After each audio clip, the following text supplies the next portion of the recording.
শ্ৰীমন্ত শংকৰ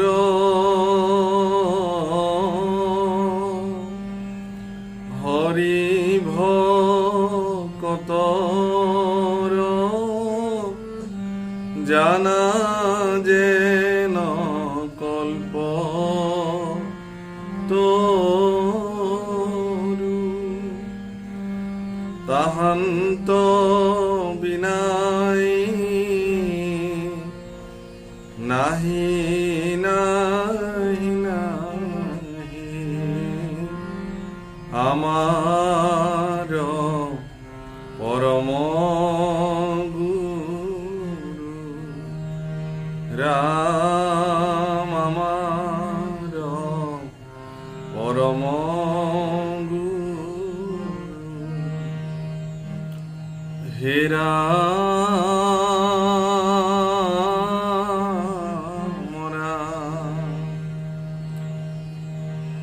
শুনিওক পিতৃ সমস্তে প্ৰাণীক তুমি একেশ্বৰে স্ৰজা পোষণকো কৰা এতেকে নিশ্চয় আমি সবে তজু প্ৰজা আর যদ্যপি তোমার আমাত কিঞ্চিত অপেক্ষা নাহি কে মনে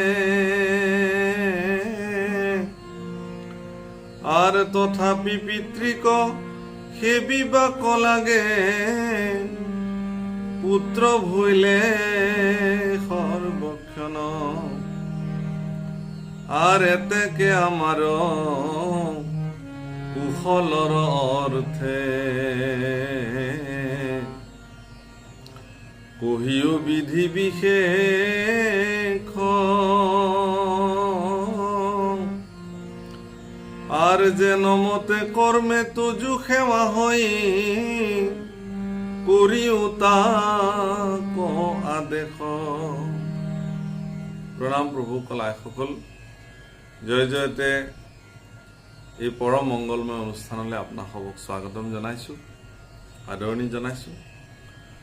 আমি আমাৰ আগৰ ভিডিঅ'ত আমি আলোচনা কৰিছিলোঁ যে মহামতী বিদুৰৰ মনলৈ সংশয় আহিলে যে স্বয়ম্ভু মনু আৰু শতৰূপাই তেওঁলোকে সৃষ্টি কাৰ্য আগবঢ়াই নিবৰ খাতিৰত তেওঁলোকে কি কাম কৰিলে।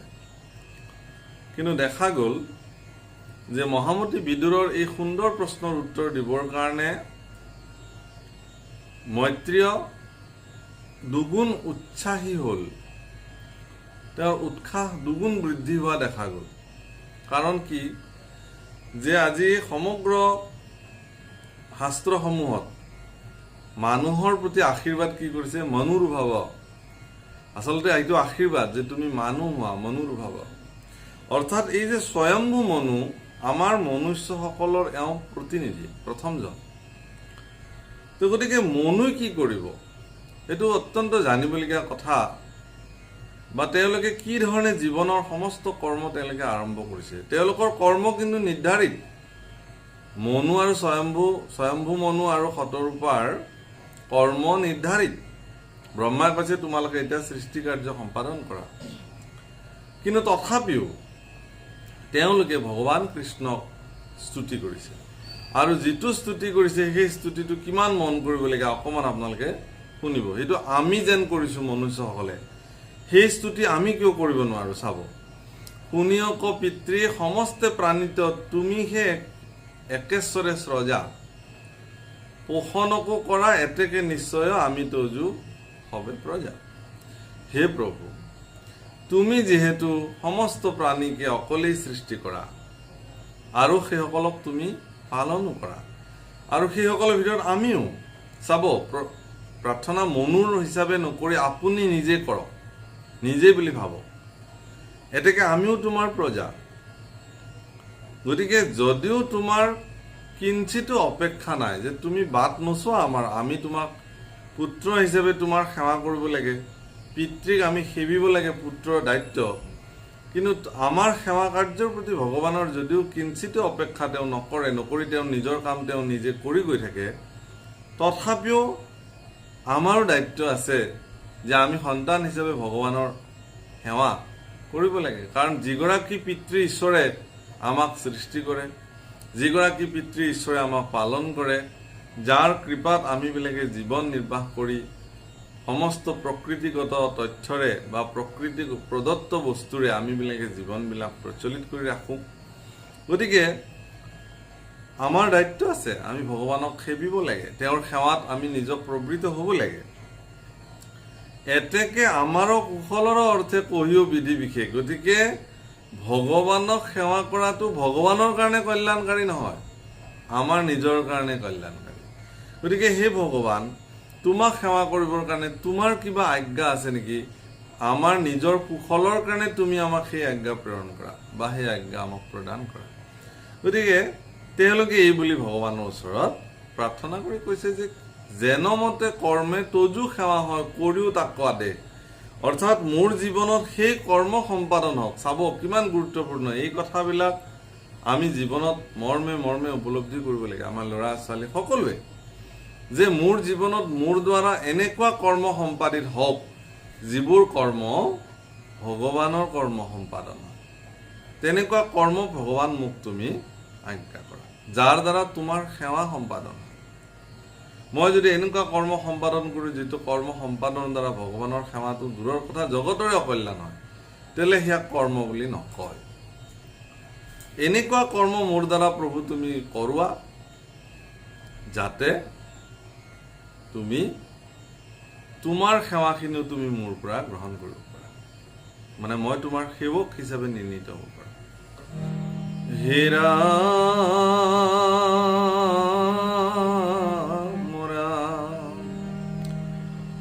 যাহাক কৰিলে ইহলোকে কীৰ্তি, পৰলোকে হইবে গতি। আৰ প্ৰণাম চৰণে কায় বাক্য মনে বুঝায় তাক সম্প্ৰতি। এই কৰ্ম মোক কৰিবলৈ কোৱা, যিটো কৰ্ম কৰিলে ইহ যুগতো কৃতিত্ব বাঢ়িব আৰু পৰলোকতো মোৰ গতি প্ৰাপ্ত হ'ব। সেই কৰ্ম কৰিবলৈ তুমি মোক প্ৰেৰণা দিয়া প্ৰভু বুলি কৈছে। হে ৰাম হেন শুনি ব্ৰহ্মা হাসিয়া বুলন্ত, তুষ্ট ভৈল পুত্ৰ তুত।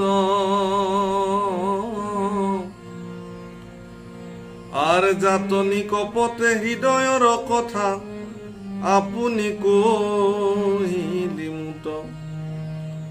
আৰ মোৰ আশীৰ্বাদে দুইহান তোমাৰা কৃষ্ণ তো হোক ভকতি। আৰ জানি ক্ষিতীশ্বৰ পুত্ৰ সকলৰ এহি সেহ যুগতি। আৰু এই প্ৰাৰ্থনা শুনি ব্ৰহ্মাদেৱৰো মন প্ৰসন্ন হ'ল, আৰু ব্ৰহ্মাদেৱে তেওঁলোকৰ দুজনৰে এই মনোকামনা পূৰ্ণ হৈ ভগৱানৰ প্ৰতি তেওঁলোক যাতে ভক্তি পূৰ্ণ হৈ পৰে তাৰ প্ৰতি আশীৰ্বাদ প্ৰদান কৰিলে। হে ৰাম মৎসৰ এৰিয়া সাৱধান হুয়া, সাদৰ কৰিয়া মতি। আৰ পিতৃৰ বচন কৰিবা পালন যাও তথা শকতি। আৰ তুমি সেই পুত্ৰ ভক্ত গুৰুতৰ কৰিও আৱে হেন ওহি ভাৰ্যা গৰ্ভে আপোন সদৃশ উপজায় পুত্ৰশয়। তুমি এই ভাৰ্যাৰ গৰ্ভতে তুমি পুত্ৰ পুত্ৰী আদি উপজোৱা, এয়া কাৰ্য তুমি সম্পাদন কৰা। ৰাম যথোজিত ধৰ্মে পৃথিৱী পালিবা, আর করিবা জাগ আর ঈশ্বর কৃষ্ণক ভোজিও নিষ্কামে ভক্তি ভাবে মহাভাগ। আর সমস্ত পৃথিবীক তুমি পালন কৰিবা প্ৰজাপালক হিচাপে, বিভিন্ন যাগযজ্ঞ কৰিবা আৰু ভগৱানৰ প্ৰতি নিষ্কাম ভক্তি সাধন কৰি চলি থাকিবা। এইবুলি ব্ৰহ্মাই তেওঁলোকক আশীৰ্বাদ প্ৰদান কৰিলে। আর শ্রবণ কীর্তন করা সর্বক্ষণ কৃষ্ণ পাবে দিয়া মতি। আর প্রজা সকলক মাতিয়া নিনিতে শিখায়ো হরি ভকতি। সর্বদা শ্রবণ কীর্তন করিবা, সর্বক্ষণতে কৃষ্ণৰ প্ৰতি মতি ৰাখিবা আৰু প্ৰজা সকলকো মাতি আনি নিতে নিতে সদায় তুমি হৰিৰ ভকতি সম্পৰ্কে জ্ঞান প্ৰদান কৰিবা। প্ৰভুসকল, এই কথাবিলাক এইকাৰণেই কোৱা হৈছে যে নিৰবিচ্ছিন্নভাৱে নিৰৱধিভাৱে ভক্তি বা নিৰবিচ্ছিন্নভাৱে ভগৱানৰ প্ৰতি স্মৰণ কৰাটোৱেই যদি ভক্তি হয়, গতিকে ভগৱানৰ প্ৰতি নিৰবিচ্ছিন্ন স্মৰণ কৰিবৰ কাৰণে আপুনি কি কৰিব? সেইকাৰণে শাস্ত্ৰত ইয়াৰ বিধান প্ৰদান কৰিছে যে মালা জপ কৰিলোঁ, নাম জপ কৰিলোঁ, কিন্তু একেলগেতো মালা জপ কৰি থাকিব নোৱাৰি, নাম জপ কৰি থাকিব নোৱাৰি। গতিকে তাৰ পৰা উঠি আহিলোঁ, আহি ভগৱান কৃষ্ণৰ গুণানুকীৰ্তন কৰিলোঁ, কৃষ্ণ স্মৰণ হৈ থাকিলে। সৎসংগত গৈ পেলাই কোনোবাই যদি কৃষ্ণ কীৰ্তন কৰি আছে তাক একান্ত চিত্ত শুনিলোঁ, তীৰ্থস্থানলৈ গ'লোঁ, সন্তৰ স্থানলৈ গ'লোঁ, নামঘৰলৈকে গ'লোঁ, কোনোবা সজ্জনক লগ পালোঁ, তেওঁৰ পৰা কৃষ্ণ কথা শুনিলোঁ, তেওঁ যদি শুনিব বিচাৰে মই ক'লোঁ। অৰ্থাৎ এই ধৰণে বিভিন্ন প্ৰকাৰেৰে আপোনাৰ মানস পটত ভগৱানৰ স্মৰণ যাতে মানে নিৰৱধি প্ৰবাহমান হৈ থাকে তাৰ ব্যৱস্থা কৰিব লাগে। আৰু সেই কথা ব্ৰহ্মাদেৱে মনুকো ক'লে যে তুমি এইবোৰ কৰিবা। হে ৰাম এহিকে মোহৰ পৰম শুশ্ৰূষা পালিওক প্ৰজাগণ আৰ তেবে অল্পকালে হইবন্ত সন্তোষ ভগৱন্ত নাৰায়ণ। গতিকে এইখিনি কৰ্ম তোমালোকে কৰিবা, তেতিয়াহ'লে ভগৱান তোমালোকৰ প্ৰতি সোনকালে প্ৰসন্ন হৈ পৰিব। যাহাৰ সেৱাত নভৈলাহা তুষ্ট কৃপাময় জনাৰ্দন শিশৱ ধম পাতকী পৰম ধিক্কাৰতাৰ জীৱন। যিসকল মনুষ্যৰ জীৱনৰ তেওঁলোকৰ কৰ্মত ভগৱান সন্তুষ্টি নহয়, তেওঁলোকৰ জীৱনে ধিক্কাৰ বুলি কৈছে। গতিকে তুমি এনেকুৱা কৰ্ম সাধন কৰা যিবোৰ কৰ্মৰ দ্বাৰা ভগৱান সন্তুষ্টি হয়। আৰু মই যিখিনি কথা ক'লোঁ সেইখিনি কৰিলে তোমাৰ প্ৰতি ভগৱান খুব কম সময়তে তোমাৰ প্ৰতি ভগৱান সন্তুষ্টিত হ'ব।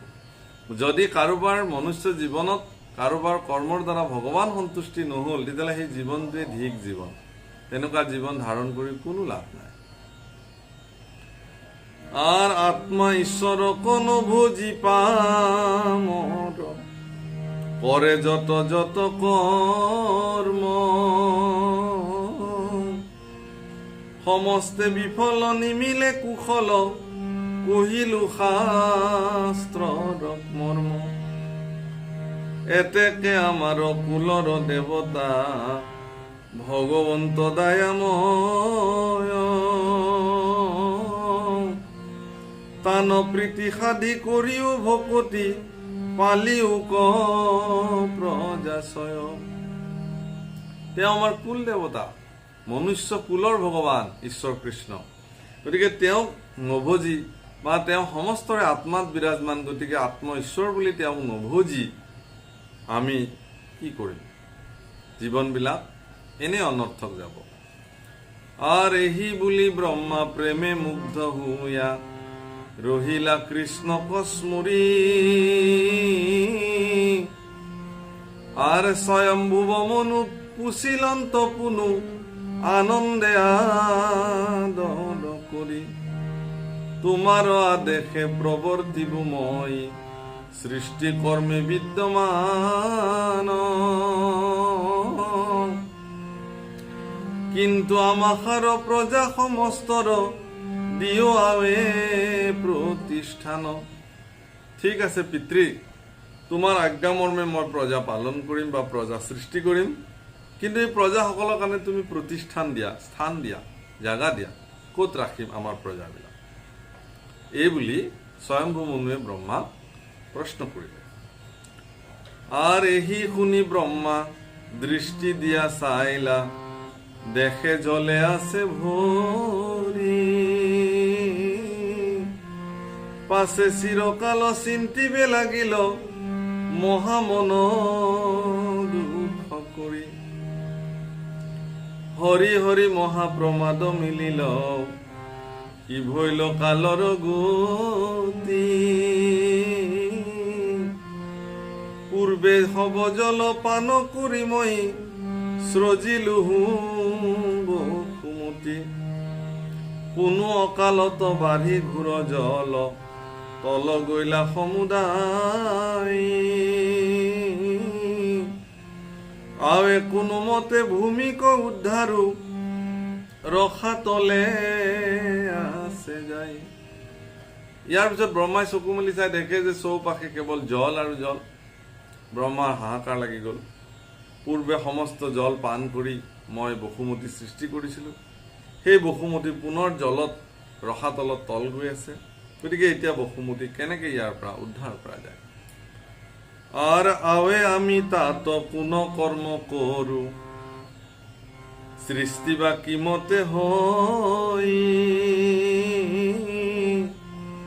ইটো কৰ্ম আনে কৰন্তা নাহিকে, বিনে প্ৰভু কৃপাময়। কৃষ্ণ কৃপাময় অবিহনে এই কৰ্ম কোনে সম্পাদন কৰিব? ব্ৰহ্মাই স্তুতি কৰিবলৈ আৰম্ভ কৰিলে।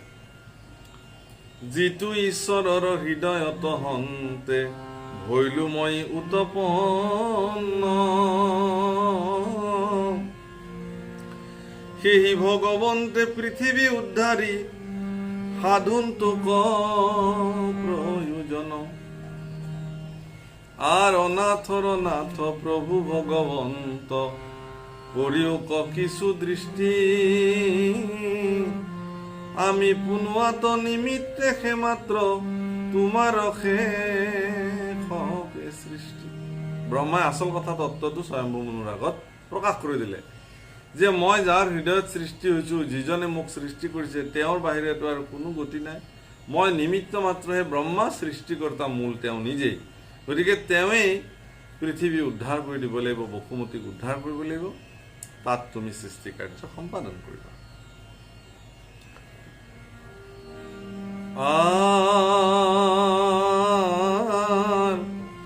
সামাজিক জন শুনায় কমন, আৰ কৃষ্ণৰ লীলা চৰিত্ৰ। আৰ যত দুখ সয়, যাইবে সবে ক্ষয়, হইবা হামহা পবিত্ৰ। হে সামাজিক লোকসকল, হে বাপসকল, হে আইসকল, আপনা সবে কৃষ্ণৰ লীলা চৰিত্ৰ শুনক। যিমান একান্ত চিত্তে কৃষ্ণৰ লীলা চৰিত্ৰ শুনিব, সিমানে আপনা সবৰ দুখবিলাক ক্ষয় হ'ব আৰু মন মহাপবিত্ৰ হৈ পৰিব। এয়া উপদেশত ভাগৱতত প্ৰদান কৰিছে। আৰ ভাৰত ভূমিত মনুষ্য হইবা ক, দেবয় বাঞ্ছয় মাত্ৰ। আৰ হেন দুৰ্লভ থানত আখিবা, লোভী আশা হবে গাত্ৰ। দেৱতাসকলেও এইখন ভাৰত ভূমিত মনুষ্য হৈ জন্ম হ'বৰ কাৰণে বাঞ্ছা কৰে। গতিকে তোমৰা হবে সেই কৃপা প্ৰাপ্ত হৈছা। গতিকে নিৰন্তৰ কৃষ্ণ গুণ গাই কৃষ্ণ লীলাৰে সমৃদ্ধ হৈ থাকিব লাগে। সেইকাৰণে হৰি গুণ গাও ভাই কৰি উৎসৱ, জীৱনত ঈশ্বৰৰ গুণ গাব লাগে। যি কৰ্ম নকৰক কিয়, যিভাৱে নাথাকক কিয়, আপুনি সৰ্বদা কৃষ্ণ গুণ গাব লাগিব। মহাপুৰুষ মাধৱদেৱে নামঘোষাত ঘোষা ৰচিছে 596 নম্বৰ শ্লোক।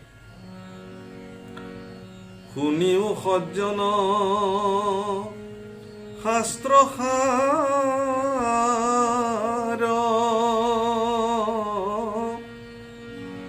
সকলে সম্পত্তি জানা তাৰ হৰি ভক্তি ৰখে সন্তোষ মন যাৰ চৰ্মৰ নিৰ্মিত পানজুৰি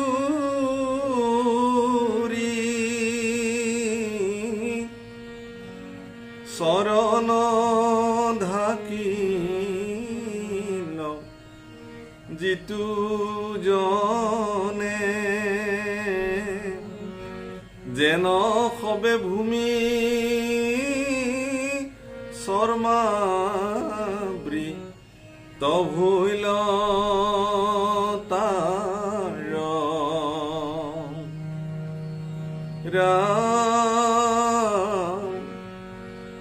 যেন সবে ভূমি শৰ্মাবৃ তভৈল তাৰ প্ৰভুসকল, এয়া হ'ল শাস্ত্ৰৰ সাৰ। সেই সজ্জনসকল আপোনালোকক সাৰ কৈছে শাস্ত্ৰৰ, সেইজন সম্পত্তিবান পুৰুষ শুনিও সজ্জন শাস্ত্ৰ সাৰ। সকলো সম্পত্তি জানা তাৰ। পৃথিৱীত সম্পত্তিশালী ব্যক্তি তেওঁ। আমি ভাবোঁ মোৰ 3 মহলীয়া বিল্ডিং আছে, 7 মহলীয়া বিল্ডিং আছে, মোৰ গাড়ী আছে, ঘোঁৰা আছে, টকা আছে, পইচা আছে, মই পৃথিৱীৰ আটাইতকৈ সম্পত্তিশালী। নহয়, সম্পত্তিশালী সেইজন শুনিও সজ্জন শাস্ত্ৰ সাৰ সকলো সম্পত্তি জানা তাৰ হৰি ভক্তি ৰখে সন্তোষ যাহাৰ মন। যাৰ মন হৰি ভক্তিৰে সন্তোষিত হৈ থাকিব পাৰে, তেওঁ সম্পত্তিশালী, বৈষয়িক ধন সম্পত্তি, গাড়ী মটৰ, ঘোঁৰা, গাড়ী, ঘৰ সকলোৰে পৰিপূৰ্ণ হ'ব পাৰে, কিন্তু কৃষ্ণ কথাৰে সন্তোষিত নহয়, তেতিয়াহ'লে তেওঁক সম্পত্তিশালী বোলা নাযায়। যদি গাড়ী ঘোঁৰা সকলো আছে, তাৰ পিছতো তেওঁৰ কৃষ্ণ কথাতহে মন আৰু কৃষ্ণ কথাহে তেওঁ সন্তোষিত কৰিব পাৰে, তেতিয়াহ'লে তেওঁ সম্পত্তিশালী। তেওঁক কোৱা হৈছে। উদাহৰণ কেনেকুৱা দিছে, আপোনাক যদি পৃথিৱীখনত খোজ কাঢ়িবৰ কাৰণে আপুনি সুকোমল আপোনাক লাগে, যে মই য'তেই খোজ দিম ত'তেই পৃথিৱীখন সুকোমল হ'ব লাগিব, তাৰ কাৰণে সুকোমল চামৰাৰে গোটেই পৃথিৱীখন ঢাকাৰ কোনো প্ৰয়োজন নাই। সুকোমল চামৰাৰে জোতা এযোৰ চিলাই ল'লেই হ'ল, য'তেই খোজ দিব ত'তেই আপুনি সুকোমলতা অনুভৱ কৰিব। অৰ্থাৎ সন্তোষটো পৃথিৱীত বেলেগত আপুনি বিচাৰি নাপায়। সন্তোষ হৃদয়ত নিজৰ আত্মতুষ্টিয়ে ভগৱান তুষ্টি। নিজে সন্তুষ্টি হ'ব পাৰিলে ঈশ্বৰো তুষ্টি হ'ব। আৰু আপুনি যদি নিজেই তুষ্টি নহয়, তেতিয়াহ'লে পৃথিৱীত ভগৱানেও আপোনাক তুষ্ট কৰাব নোৱাৰে। সন্তোষম পৰম সুখম। সেইকাৰণে ধেয় বাক্য কোৱা হৈছে যে সন্তুষ্টি জগতৰ শ্ৰেষ্ঠ সুখ। পৃথিৱীত সেইসকল মানুহ জীৱনত কেতিয়াও সুখী হ'ব নোৱাৰে যাৰ সন্তুষ্টি নাই। সন্তুষ্টিটো পৃথিৱীৰ শ্ৰেষ্ঠ সম্পত্তি। যিসকল সন্তুষ্টিৰে ভৰপূৰ ব্যক্তি আছে জগতত, তেওঁলোকতকৈ আৰু ধনী পুৰুষ বা তেওঁলোকতকৈ ধনী ব্যক্তি আৰু কোনো নাই। এনেকুৱা কিছুমান মানুহ আমি দেখোঁ, পৃথিৱীত একো বস্তুৰে তেওঁলোকক আপুনি সন্তুষ্টি কৰিব নোৱাৰে।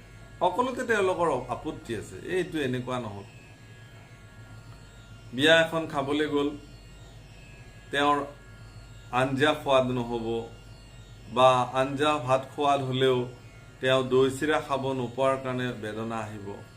দৈ চিৰা খাব পালে আঞ্জা ভাতো সোৱাদ হৈছে, কইনাৰ বাপেকে বোলে ভালকৈ এষাৰ মাত নিদিলে তাকে লৈ তেওঁৰ অসন্তুষ্টি হ'ব পাৰে, বা যিখন চকীত বহিছিল সেই চকীখন বোলে কিবা অকণ বেয়া আছিল। মুঠতে যিকোনো কাৰণত তেওঁৰ অসন্তুষ্টি আৰম্ভ হৈ যাব পাৰে, মানে তেওঁ সন্তুষ্টি নহয়। সেইকাৰণে কোনোবা এজন মানুহে য'তেই খাবলৈ যায় অনুষ্ঠানত ত'তেই অশান্তি কৰে।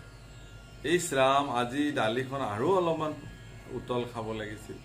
ইছ ৰাম, আজিতো নিমখ বেছি হ'ল। হে ৰাম, আজি চব্জিখন কিয় এনেকুৱা কৰিলা? প্ৰত্যেক দিন ভাগৱত পাঠেই হওক, নামেই হওক, কাৰোবাৰ বিয়াই হওক, সভাই হওক, যলৈকে যায় সেই মানুহজনে সদায় আপত্তি কৰে। আৰু সেই গাঁওখনৰ যিকেইগৰাকী ৰান্ধনী, সেই ৰান্ধনীকেইগৰাকীয়ে খুব কষ্টৰে ৰান্ধি বাঢ়ি যেতিয়া ৰাইজক সোধে যে প্ৰভুসকল ঠিকে আছেনে, আপোনালোকে মন কৰিব আমাৰ ভাগৱত পাঠত কি হয় বা অনুষ্ঠানবিলাকত আমি যেতিয়া থাকোঁ তেতিয়াহ'লে আমিতো নাম গাই থাকোঁ, গৰম দিনত ফেন দিয়ে কিবা দিয়ে আমি আৰামত নাম গাওঁ। আৰু যিসকল ৰন্ধন কাৰ্যলৈ যায় তেওঁলোকে জুইৰ তাপত ডাঙৰ ডাঙৰ থালি কেৰাহী দাঙি তেওঁলোকে ভাত ৰান্ধে।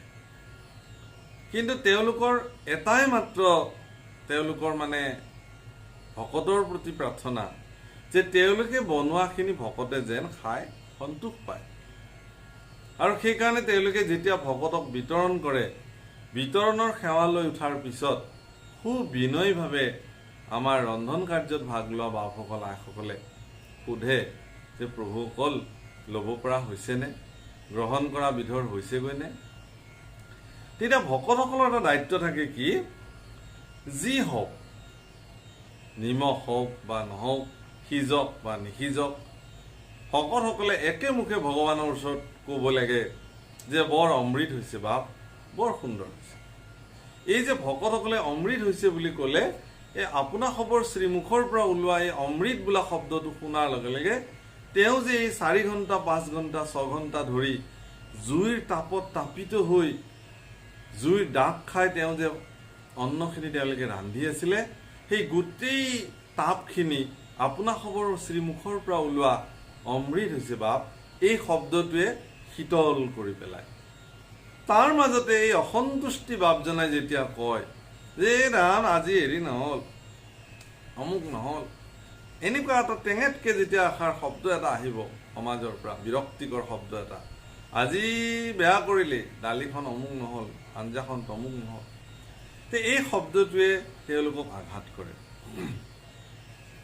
তো এনেকুৱা এগৰাকী অসন্তুষ্ট ব্যক্তিক এবাৰ ৰান্ধনীয়ে নিজে ঘৰলৈ মাতিলে আৰু তেওঁ কেনেকুৱা ভাল পায় তেওঁ ৰুচি সম্পন্নভাৱে ৰান্ধি বাঢ়ি তেওঁৰ আগত দিলে। আৰু সঁচাকৈ সেইদিনাখন তেওঁৰ মতে হৈছে। তাৰপিছত তেওঁক খাবলৈ দিয়া হ'ল। খাই লৈ উঠাৰ পিছত গোৱাপান অৰ্চনা দি বিনম্ৰভাৱে সেৱা ধৰি সুধিলে যে বাপ আজি ঠিকে আছিল নে আপোনাৰ মতে, কাৰণ আপোনাকে আমি সন্তুষ্টি কৰিব নোৱাৰোঁ। কৈছে আজি একদম মোটামুটি ঠিকেই আছিলে, অলপ যদি নিমখ বেছি হ'ল হয় কিন্তু আজিও গৈছিলে। আৰু তাৰমানে তেওঁ ইমান অসন্তুষ্টিকৰ মানুহ, ভাল তথাপি তেওঁ ক'ব নোৱাৰে যে ঠিকেই আছে বুলি ক'বলৈ তেওঁৰ অমান্তি। গতিকে এনেকুৱা ধৰণৰ কিছুমান অসন্তুষ্টিৰ ব্যক্তি সমাজবিলাকত আছে আমাৰ বা থাকে। এওঁলোকে গোটেই সমাজখনকে অসন্তুষ্টি কৰি ৰাখে, কাৰণ এওঁলোকৰ মনত সন্তুষ্টিৰ একো ভাৱেই নাই। ভাগৱত বোলে ভাল নহ'ল, আজি ভাল নালাগিল ভাগৱত কথা,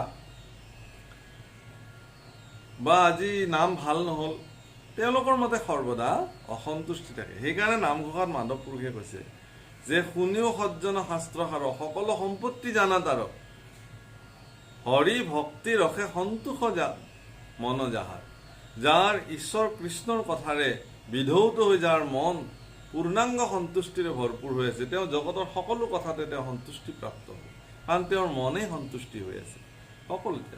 বৰ সুন্দৰ হৈছে, আই বৰ ভাল হৈছে, উত্তম উত্তম উত্তম সুন্দৰ, ভাল বুলিলেই ভাল, ভাল মানে সৰ্বদা ভাল। গতিকে এই কথা নামঘোষাত কৈছে যে চৰ্মৰ নিৰ্মিত পানৈ জুৰি চৰণ ঢাকিল যিটো জন, যেন সবে ভূমি চৰ্মাবৃত ভৈল তাৰ, সকলো ভূমি যেন যি ধৰণে যেন চামৰাৰে বেৰি আছে সুকোমল, সেই ধৰণে বেৰি থাকে। গতিকে বিষয় বিষাদ নিস্তাৰিবে তেবে লভিবা বিষ্ণু ভৱন, হেন জন্ম পাই হেলা নোজয় ভজিও কৃষ্ণচৰণ। কৃষ্ণচৰণ এই দেৱতাসকলৰ দুৰ্লভ এই মনুষ্য জন্ম পায়, কৃষ্ণচৰণ ভজনা কৰক, সন্তুষ্টি আনক মনলৈকে। কৃষ্ণ কথাৰে সৰ্বদা বিধৌত হৈ থকা ব্যক্তিসকলে জীৱনৰ সকলো কৰ্মতে তেওঁলোকে সন্তুষ্টি লাভ কৰিব।